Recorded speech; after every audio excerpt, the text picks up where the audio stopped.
मध्ये आलेलो आहे आणि बीडमध्ये निवडणुकीची रणधुमाळी कशी चालू आहे ते आपण नानांना या ठिकाणी विचारू. नाना, बीडमध्ये कसं काय निवडणुकीचं वार? निवडणुकीचं वातावरण एकदम चांगलं आहे आणि पंकजा गोपीनाथ मुंडे ह्या ज्या उमेदवार आहेत तर ह्या भारतीय जनता पार्टीच्या आणि भाजप युती पक्षाच्या उमेदवार आहेत. वास्तविक पाहता पंकजताईंनी 2014 ते 2019 बीड जिल्ह्यामध्ये एकदम चांगल्या प्रकारे काम केलं.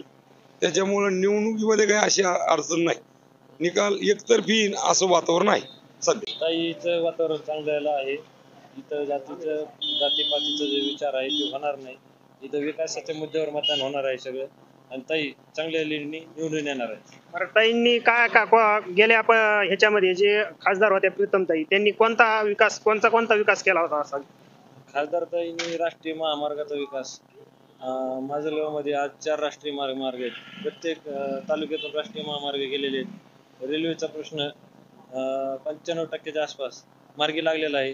काम थोडंफार उर्वरित राहिलेलं आहे. 1-1.5 वर्षात पूर्ण काम होणार आहे रेल्वेचं. नाना, तुमच्या सर्कल मध्ये काय विकास केला होता? माझ्या सर्कल मध्ये जर तुम्ही पाहिलं तर 2014 पासून तर 2019 पर्यंत तुम्ही पाहिलं तर नारायणवाडी लिमगाव रामून एक तांडा हा जो रस्ता आहे हा 8 कोटीचा आहे.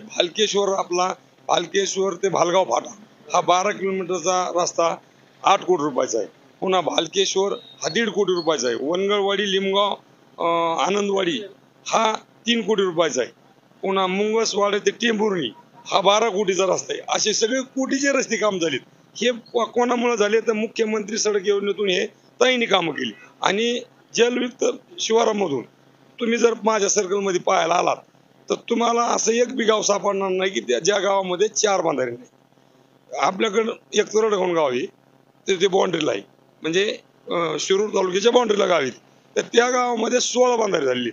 मातुरी गाव आहे, पूर्ण मातुरीमध्ये जर तुम्ही जाऊन पाहिला आज परिस्थिती तर मातुरीच्या लोकांना वैयक्तिक विचारा तुम्ही. 4 स्मशानभूमी आपण तिथं केलेल्या आहेत. मुख्यमंत्री सडक योजनेतून एक रोड केलेला आहे.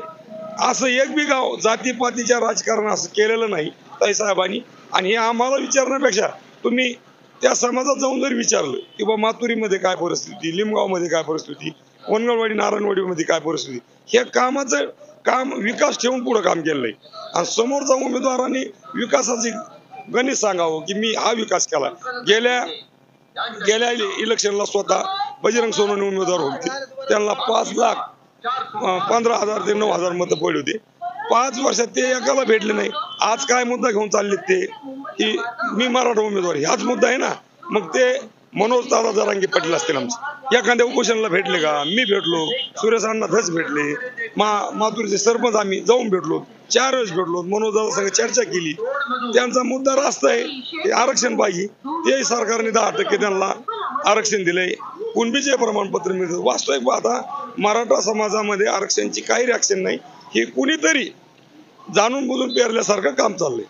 पण त्यांच्याकडून असं मानलं जातंय की 10% जे आरक्षण दिलंय ते आम्हाला फसवं दिलेलं. 10% आरक्षण 100% टिकणारे. आणि ओबीसी सुद्धा मनोज जरांगे पाटलाची मागणी ओबीसी ह्या सरकारने घ्यावा.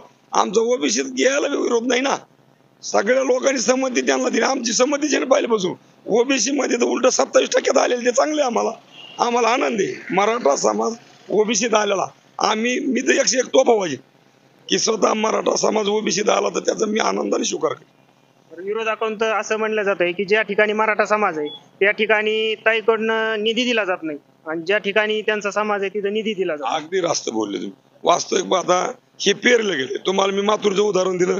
मातुरीमध्ये जा तुम्ही, 36 कामं 25-15 आहेत. मुख्यमंत्री सडक योजनेचं काम आहे, डीपीटीसीतून काम आहे. 4 स्मशानभूमी ताईंनी दिल्यात. खासदार फंडातून 2 तिथं सभा मंडप दिलेत. भालकेश्वर तिथं त्यांचं संस्थान आहे. तीर्थक्षेत्रातून 2 सभा मंडप दिलेत. 40 लाख रुपयाचे ब्लॉक टाकलेत. संरक्षण भिंत पाहिली. डोळ्यांनी पाहिल्याशिवाय काय करणार आहे? त्या गावामध्ये जाऊन तुम्हाला निधी मिळाला हे पेरलं जातंय फक्त. असं एक बी गाव नाही की वंजारी समाजाच्या गावाला निधी दिलाय आणि इतर जातीच्या समाज जात पात ताईंनी बिलकुल पाहिलेलं नाही. हे कामातून कळलं ना. पण आता हे पेरलं जातंय, त्याला विलाजी. ज्या वेळेस समजा धनंजय मुंडे साहेब स्टेजवरती असतात, वेळोवेळी समजा जातीचा मुद्दा घेतला जातो. विरोधाकडून असं केलं जातं की जाती राजकारण जास्त ह्यांच्याकडनं पसरलं जातंय पुढच्या पक्षाकडनं. म्हणजे समोरच्या पक्षाकडून राज्यवाद राजकारण पेरलं जाते असं त्यांचं म्हणणं. मला वास्तविक सांगा, ओबीसी समाजावर जर बोलायला गेलात तर आता बीड जिल्ह्यामध्ये एक पंकजा गोपीनाथ मुंडे सोहळी आणि धनंजय मुंडे सोहळी, तर ओपनलाच मतदान करावं लागतं ना ओबीसीला. हे काय झाकून आहे का? आणि आम्ही असं ठरलंय का महाराष्ट्रात की ओबीसी ओपनला मतदान करीत नाही? हे फक्त बीड जिल्ह्यातच का? नगर जिल्हा जवळ आहे की नाही? नगर जिल्ह्यामध्ये 53% ओबीसी आहे. तिथं असं म्हणतात का तिथं एक वंचितचा ओबीसी उभा आहे, कम मत हाणणार त्याला ओबीसी. तिथं सुद्धा एक तर विकेला हाणणार किंवा समोरच्याला हाणणार. हे दोनच उमेदवार आहेत ना. जिथं फक्त ओबीसीचे कॅन्डिडेट उभे आहेत तिथंच हे पेरलं जातंय, बाकी कुठंच नाही. धन्यवाद.